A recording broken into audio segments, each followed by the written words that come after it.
Have you heard of the Gospel Stream app? Well, neither had I, but turns out there's an app that allows you to access every uplifting video or live broadcast, general conference, inspirational messages, and even your local church meetings where available. It's like the app I've always wanted and never knew existed. Gospel Stream is the official video streaming app of The Church of Jesus Christ of Latter-day Saints and is available now for free in the Apple App Store, Google Play, Roku, or Amazon. I first heard Savannah Wooden's story walking back from a play date with our two little girls. She casually mentioned that she'd had brain surgery in high school and had missed half of her freshman year. I was intrigued and began to ask questions. She explained that she'd suffered from epilepsy from the time she was 1.5. She told me that her whole world was turned upside down when she awoke from her surgery and she didn't recognize her family. As she later put it in a sacrament meeting talk, I didn't know what hospital I was currently at or why I was at this hospital. I was lost. I didn't know the woman in my room crying right next to me saying, "I love you," was my mom. She was a stranger. I didn't know the man in my room asking to give me a priesthood blessing was my dad. He was a stranger. I didn't know what a priesthood blessing was, nor who the man was that wanted to give it to me. End quote. But as we walked home from this play date, Savannah powerfully testified to me of the power of the priesthood and what happened when she finally allowed her dad, whom she still didn't recognize, to give her a blessing. Rather than a traditional bio, I'd love to let Savannah's story unfold for you as it did for me. I hope you're okay with that.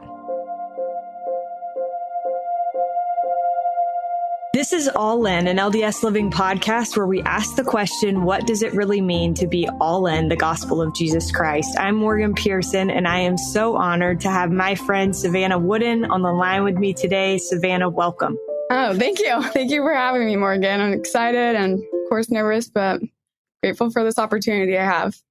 Well, the people listening should know that Savannah and I are in the same ward in Philadelphia, Pennsylvania. And I just on a walk end of last summer, Savannah told me a little bit about her story and subsequently shared some of it in sacrament meeting. And both times I was like, this is a story that more people need to hear. And I think, Savannah, you have such a strong testimony and such a light about you. So I'm excited to share this with other people. But to start us off, you began experiencing seizures from the time you were just 1.5 years old. Can you tell me a little bit about your first seizure? Yes, I'd love to. So I was 1.5 at the time. My family background a little bit. My mom had 3 kids under the age of 5.5. And I mean, she was a stay-at-home mom, and it was just a period of time when I was sick, and it was like fluctuating from being like sick of like a high fever and throwing up to then a moment where I was completely fine.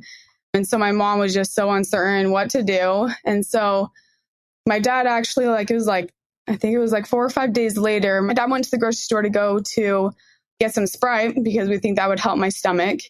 And in that moment, my mom really had a strong prompting that she needed to take me to go see a doctor or go to the Instacare. And so my mom was like, okay, I'm just going to wait till my husband gets home and then I'll go take her to the Instacare. Well, then all of a sudden the Spirit prompted her again, like, no, you need to go and you need to go now. And so crazy enough, my mom actually left 3 kids under the age of 5.5. So my little brother was 2 months old. And she started packing things up. She called her brother to come watch the kids, but we literally left the house before her brother even got to the house.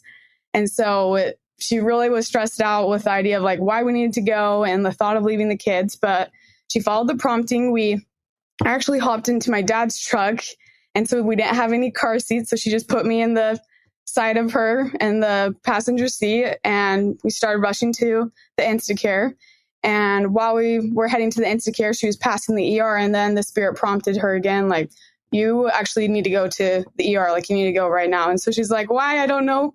Like, this is crazy. Like, I'm really nervous. And so she made a hard turn and made it to the ER building. She ran in, was panicked and frantic.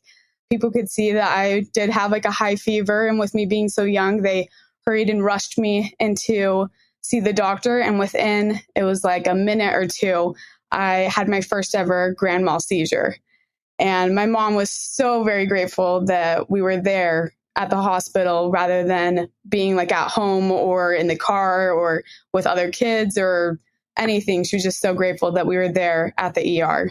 And so every time that I would have a seizure, we would need to go see the doctor. And we went to go see the doctor after moving back to Utah. And the doctor we previously were supposed to see actually canceled on us for something probably urgent. And we actually got in with the head of neurology. And we were really lucky to do that at Primary Children's Hospital because how booked they get. So we got in with him and talked about how I was having seizures and if we needed to fix up my prescription or whatever. And he brought up the possibility for me qualifying for brain surgery. And we were like, what? We've never heard such a thing. Like, that's crazy. I never would think that I would qualify for something like that with like my age and the chances, because at that time there just wasn't tons of surgeries. And with all the doctors we've seen and no one bringing it up, we were just really astonished to hear that. So yeah, we talked to the doctor. We went over like the tests that I need to do to see if I'd qualify before like I'd actually be able to sign up for the surgery.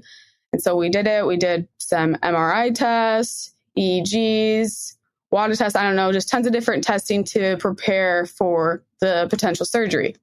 So yeah. So at that point, you know that the surgery is a possibility. You know that you qualify for it. You've had these tests. But there were also, some risks with the surgery. Talk to me about how you and your family kind of came to the decision to even have the surgery. Yeah. So, I mean, we were very nervous of the idea of having the surgery because after doing the testing, we saw that I had scar tissue the size of a golf ball in my lower left lobe of my hippocampus on my left side. And in that area is your memory and recall. And so the idea of taking out that big of amount of brain was really scary to my parents because one, like this test hadn't been done before. I mean, I think it had been done before, but it just wasn't something that had been consistent to feel really confident about it. And so my parents were nervous, as well as just, it taking out my memory. Like, am I going to lose a ton of memory and forget a lot of things? And so they did the WADA test thing where they went in and numbed half my brain and then they numbed the other half. And they do ask me questions to see if they did take out that part of my brain, if I would be able to recall and have memory and still like pretty much be like myself and not bring on like tons of more concerns. And that was a miracle itself. So that's wild. Yeah. So it was crazy. We were really lucky. So then tell listeners a little bit about how the surgery actually turned out. Okay. So that was exciting. So after all the testing, we felt really optimistic and we were so excited because my dad, every time I had a seizure, my dad would literally be frantic. And compared to my mom learned from one of her friends that in a moment of like scare, like you need to be there, you need to be the head honcho, you need to just be on guard.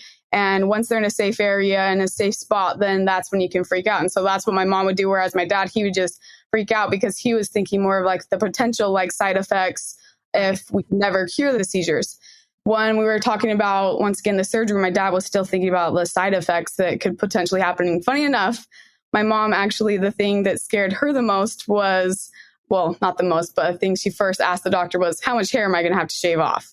And I thought that was pretty scary. You do have beautiful hair, so I don't blame you. No, I know. Well, it was funny because I'm like, that was still like being a 14-year-old girl. Like that was my last insecurity. I'm like, okay, my hair grows fast. I've got thick hair. I think we'll be fine. If I have to shave my whole head to get like me to be seizure free, I'll take it.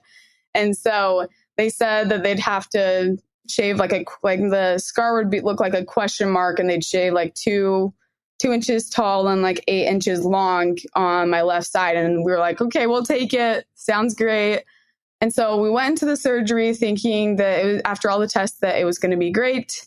My mom and I went to the hospital and it was supposed to be 6 hours, and it ended up being like a 9-hour procedure. So during the procedure, actually, my heart stopped beating for a minute. And if you think of it like, oh, a minute's like not that big of a deal. But when it comes to like your heart, like that's quite a bit of time. And there's potential like side effects if your heart does stop beating for so long because of like your oxygen levels and whatnot. But luckily it stopped for that 1 minute, and I believe I had no potential side effects or anything. And then they said also that they got the whole scar tissue removed from that side of my brain. And my parents were so excited. They felt so hopeful. The doctors were saying she should be seizure free since we got all of it, and everything should be rainbows and butterflies. And so, I mean, obviously recovery is hard, but we felt really good about it. So after, when I woke up from the surgery, that's when, things were a little bit more nerve-wracking. So it's been 10 years. This was freshman year in high school. So, the awkward phase where I wasn't the most confident person, and I didn't know my true self or any of those things. And so when I woke up from the surgery, I actually didn't recognize my family. I didn't recognize my surroundings.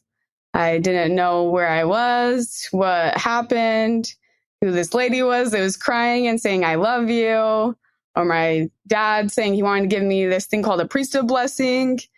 Like the only things that like I remembered was that, I was like, I'm at a hospital. I know that.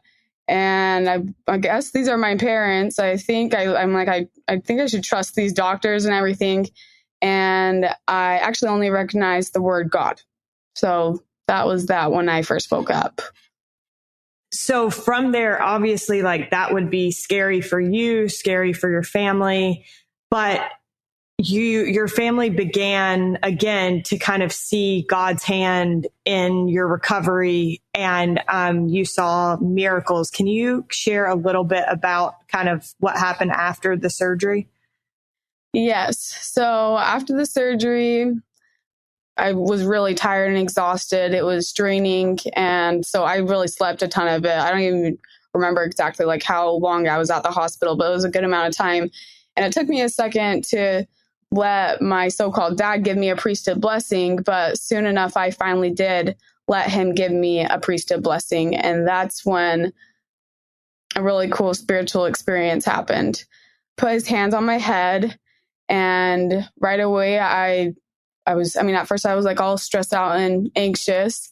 And then I just felt at peace. And I heard like someone say, like a spirit or an angel say, everything's going to be okay. And that moment in time, after the priesthood blessing, like I opened my eyes and like everything, like a lot of things like started actually clicking. I started recognizing like my parents, and they looked familiar to me, and they were, I just totally knew that everything was going to be all right, and that God had a plan for me, even though, I was forgetting like my family and whatnot. Because also I forgot to mention that I went in and did some testing after the surgery, and according to my learning levels, I was all the way down to 4th and 5th grade education level when I was in 9th grade. And so I had to relearn multiplication and division and all of those things. And also, once again, when it came to church things, I pretty much was back into primary level learning. I knew a lot of the basics, but I didn't truly remember a ton of it. But yeah, so that was a really cool experience with my parents and the priesthood, like the gift of priesthood power. It really helped me draw closer to them and like know that, and hear the angels say like everything is going to be all right. So despite the fact that you had that priesthood blessing that told you that everything was going to be okay, and you did start to see some improvements, the recovery still was a lot harder than you had anticipated. Can you tell me a little bit about that? Yes. So we initially told my counselor and teachers I would only miss like 2 to 4 weeks of school, but it turned into the entire year of freshman school. So I was gone for 4 months. For those 4 to 6 weeks post-surgery, I was basically confined into a bed, sleeping, I had horrible migraines. I was exhausted from the surgery and the medication, doing anything, thinking, reading, watching movies, talking with people would once again bring on bad migraines for the 4 to 6 weeks. And so all I could do was sleep, which also just made me really depressed, which then led me to getting on antidepressant and anxiety medicine because of having those two things. And that also didn't make things better because then I gained like 30 pounds, 25, 30 pounds, which did not boost my self-esteem to go to school, coming from looking a lot different and being a different person to then like my education level being so low and my weight going up so high. So my self-esteem was very low. My teachers also had a harder time understanding with me and my education level. And so we decided that we would just stop trying to have my teachers bring my schoolwork to the house and that we would just put it all on pause and do these packets. And so we went to this place called Huntington. And if it weren't for Huntington, I for sure would have not graduated high school. At Huntington, it's just like a little place that kids go to get help in school if they're behind or have homework they want help with, or if they want ACT help. And so that's where I went, and they were a lot more easygoing with helping me and like were more understanding since they could see where I was coming from. And it made it so that I finished all the packets by the time I graduated. I didn't finish them that freshman year / freshman summer. We decided to like, give me a break, let me just breathe. So we just did it like over time. I'd occasionally go over there and work on those packets. And also my family members were really sweet and helpful for them also. So, yeah. That I can only imagine, like, having been a high school girl, what that feels like to just be a normal, like to have that normal experience and all the emotions and hormones and stuff. And then to factor in everything that you were dealing with. I honestly can't imagine that. You ended up though, Savannah, like you said, you were able to graduate. You went to college away from home and you even served a mission. Can you tell listeners a little bit about your decision to serve a mission? Yes, I would love to. So luckily I graduated. I got a lot higher of a GPA than what my family anticipated. I was just had like my life more put back together. I still, to this day, am the worst with names. My recall is horrible. I repetitively ask questions and my grammar's not clear. The doctors actually, sorry, this is sort of going back, but the doctors actually say this is how they explain like one of my side effects. Instead of, if you live in Salt Lake, you understand, but there's like a freeway called I-15 and it goes, like the cities all are in between or on the sides of that freeway line.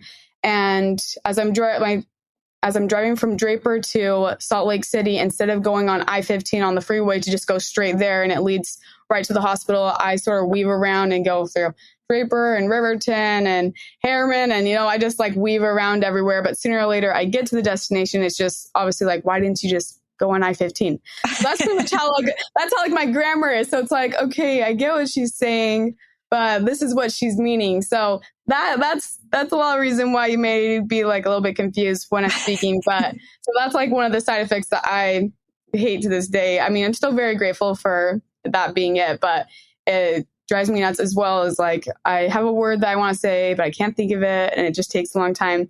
But back to the mission thing. So I went to college for away from home, which my parents were really nervous about, down in Cedar City, SUU. My mom was nervous with the idea of me being so far away from home when I was so attached to her hip. And she obviously helped me through these crazy past 4 years of high school. And so how could I possibly take care of myself? But she knew it was for the better. And she was grateful that I was there to take the leap of faith and do it. And so I went to SUU. And that's when I'll just admit I sort of went down a little bit of a rabbit hole. I don't know. I could have done things a lot worse, but I just wasn't doing the most important things. I wasn't reading my scriptures. I wasn't praying. I wasn't attending church. I wasn't paying my tithing. I wasn't going to the temple and doing baptisms for the dead like I used to all the time.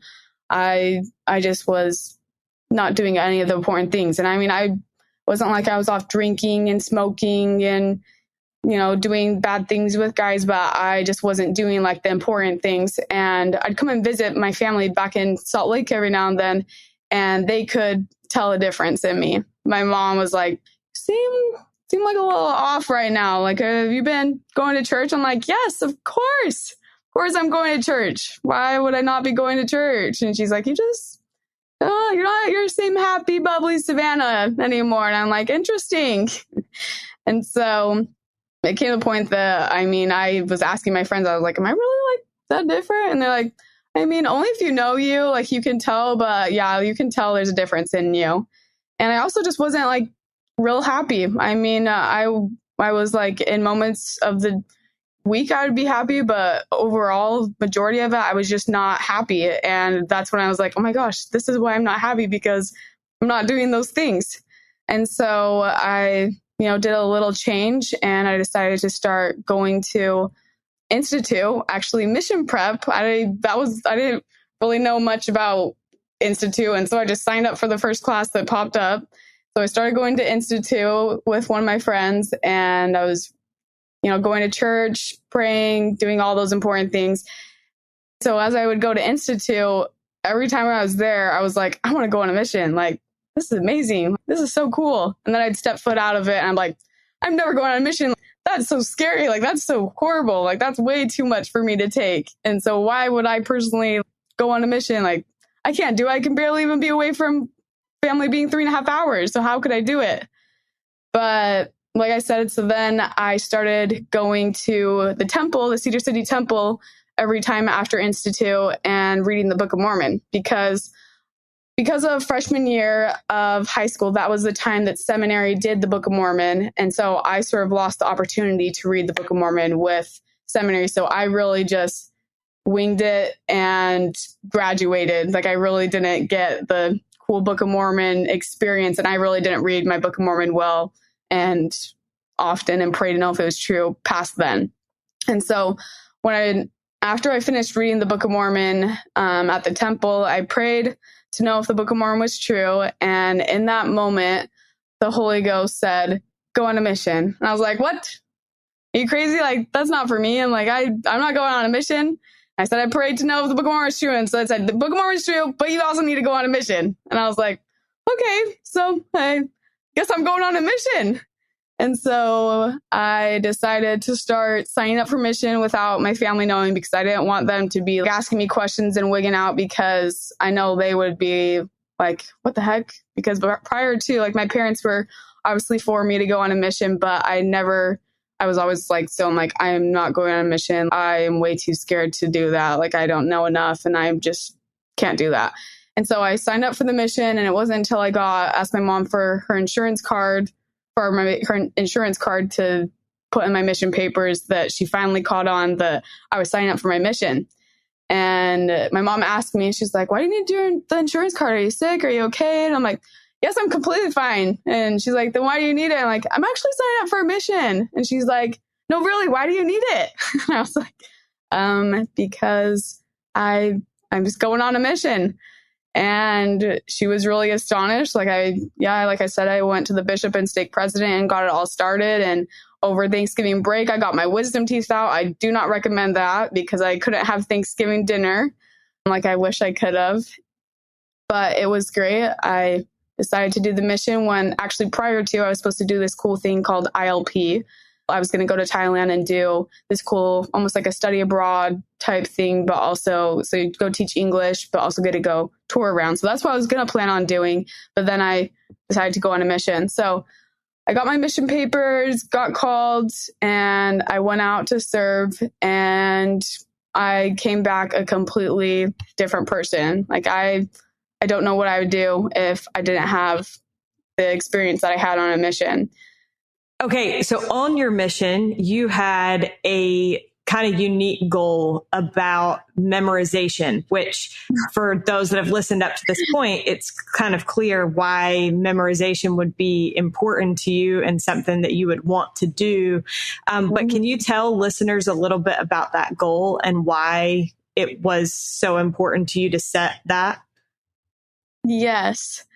So, like she said, yes, my memory was horrible. So if I could change anything about school, it was to take away tests, because I am the worst test taker in the world. And also, good thing, like, I have vision, or I would never remember anyone, because I see a person and it still takes me time, but that's how I can remember their name. But if people like say celebrities' names and I don't see a picture, I literally will forget it.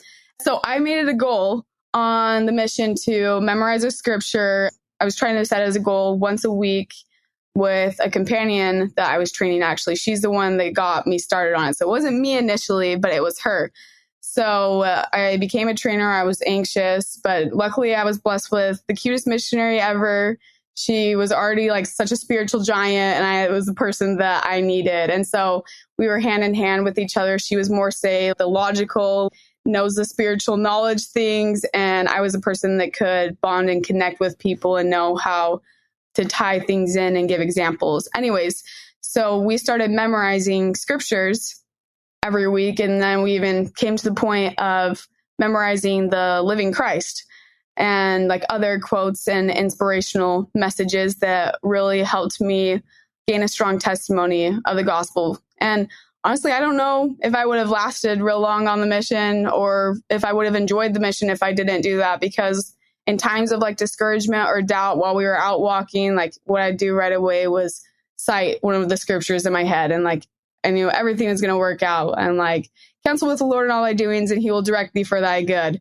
God is mindful of all his people, whatsoever land they may be in. I would just quote all these things just left and right. And still to this day, I do that. Times that I'm feeling really down or doubtful, I just quote parts of scriptures or the living Christ in my head to remind myself that everything's going to work out and that God has a plan for me, and so on. Which I love so much. My dad was really big on memorization when I was little, and he would always say, compliment your memory, like tell yourself that you're capable of memorizing things and work on that skill. And so I feel like, to your point, like scriptures and quotes and things, they really can become like trusted friends that we turn to in a time of need. And so I think that example is so great. You still, Savannah, to this day, deal with some of the challenges that stem from this surgery that you had. But I loved something that you said in your sacrament meeting talk. You, after recounting some of the things that can be hard for you, including repetitively asking questions or taking longer to explain something, like you said earlier, you said this, but I see these as minor challenges I can handle. And I feel truly blessed when I think about how things would be now if the surgery hadn't happened, or if I had worse side effects today. I think that ability to recognize things as minor challenges that we can handle rather than being totally overcome by challenges is kind of a skill that people develop.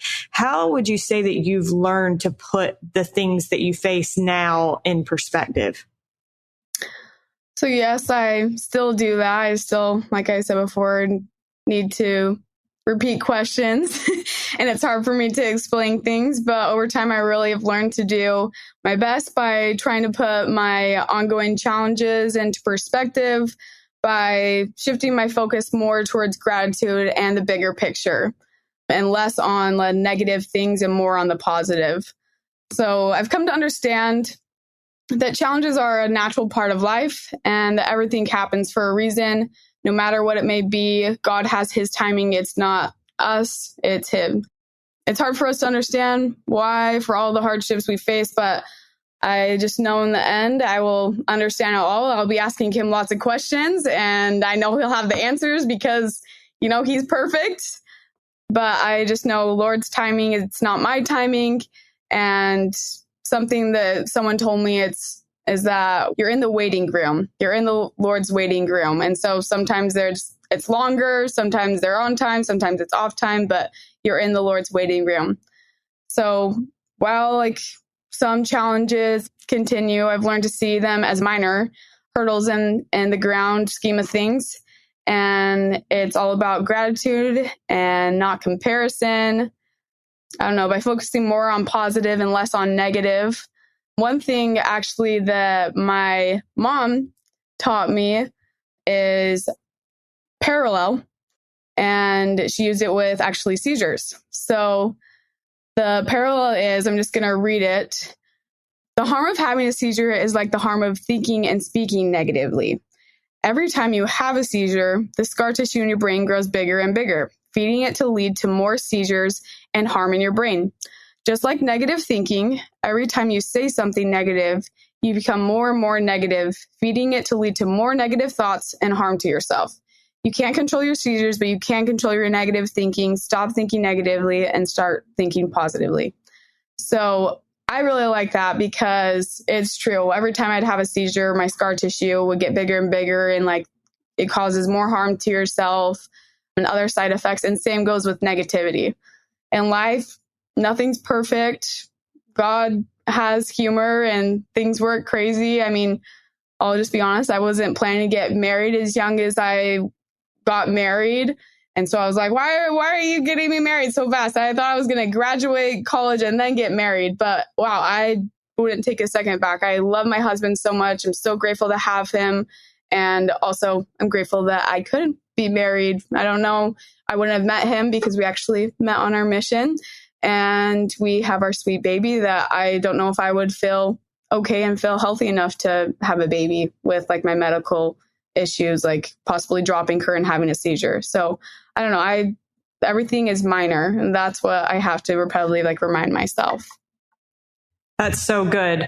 You've said that you couldn't have anticipated 10 years ago that you would even have the opportunity to be a wife and a mother. I wondered, as you look back on the last 10 years and the opportunities that God's given you and the life that you have right now, how would you sum up your gratitude for the goodness of God and his hand that you've seen in your life? The first thing that came to mind is another thing that I quote: God gives his toughest battles to his strongest soldiers. And it's true. I mean, I am blessed compared to where I could have been post-surgery, and compared to a lot of people that face seizures now. I know someone that is almost 30 and she has seizures frequently, and she can't drive a car. She can't live away from family. It's a lot harder for people with what they're facing in life compared to like the obstacles that I am now facing post-surgery. But it helps me see that I can do hard things. And another one of my favorite scriptures is 2 Nephi 28:30. And it says, "For behold, thus saith the Lord God, I will give unto the children of men line upon line, precept upon precept, here little and there little. And blessed are those who hearken unto my precepts and lend an ear unto my counsel. For I shall learn wisdom. For unto him that receiveth I will give more. And from them that shall say, we have enough, from them shall be taken away even that which they have." And that right there tells us that if we listen to and follow what God teaches us, good things will come bit by bit. It may not come like all at once, but slowly but surely, everything will come together. And those who pay attention to his advice will become wiser and get even more good things out of it. It's like trusting that good things will happen when we follow, and everything will come in the Lord's timing. That's so good. And I've never thought about that scripture quite in that way. And I will be grateful next time I read it to think of the way that you summed it up. Savannah, thank you so much. I have to tell listeners before we wrap up, you mentioned on your mission that you felt like you had an ability to connect with people and to get to know people. And I have watched you in our ward. We have a lot of people in and out of our ward that have never been to church before. And Savannah is always one of the first people to welcome them and say, hello, it's true. Don't shake your head. It's true. And so I have looked up to that example. And I think I think you just have such a light about you. And so it's fun for me to get to share you with other people. My last question for you. Yeah. My last question for you is, what does it mean to you to be all in the gospel of Jesus Christ? So that's a big question. I mean, because I feel like I could answer in a lot of ways, which I might, correct me. But I feel like being all in the gospel of Jesus Christ is more than just a commitment. It's a way of life that I wish everyone was a part of and knew how amazing it is. Mosiah 2:41, it talks about keeping the commandments, and you get to live in a state of never-ending happiness to those that keep the commandments of God. And so I sort of compare it to being able to live in the state of never-ending happiness to those that keep the commandments of God versus living in a temporary state moment of happiness. Because, you know, it might be fun to watch a bad movie or to miss church, but in the end, you get to live in a state of never-ending happiness with your loved ones to those that keep the commandments of God. And you're just so much happier. After my experience in college, I'm like, I am so much happier with following those 5 important things: reading your scriptures, going to church, attending an institute. That was amazing. Going to the temple and praying continually. But really, another thing that comes to mind is that I used as like an analogy is God didn't remove the Red Sea, he parted it. So sometimes God doesn't remove your problems, he makes a way through them. And so sometimes, you know, like, okay, the problem doesn't get completely erased, but there's a way through that problem that God has for you. And so it's all about trusting God's plan, even when the path seems really uncertain, and finding strength in his teachings during those times of trial. So I don't know. I just know that life is hard. It's a humbling and rewarding time here on earth. And I know that just being all into the gospel of Jesus Christ is so important to me. I mean, Jesus Christ himself, he went and died on the cross, and he suffered in Gethsemane and suffered on the cross for me individually. And so he knows what it feels like. And I'm like, the pain that I went through with that surgery is nowhere near what our Savior Jesus Christ went through. And so that's what I feel like we all just need to remember is what our Savior went through, and that it's because of him that we can repent of our mistakes and be cleansed again and be able to return with our families. And so I just know that everything will work out no matter what obstacles it is, that it's an obstacle that I'm supposed to go through for a learning experience, a humbling experience, a time to learn of patience, whatever it may be. I know it's for the better. Savannah, thank you so much.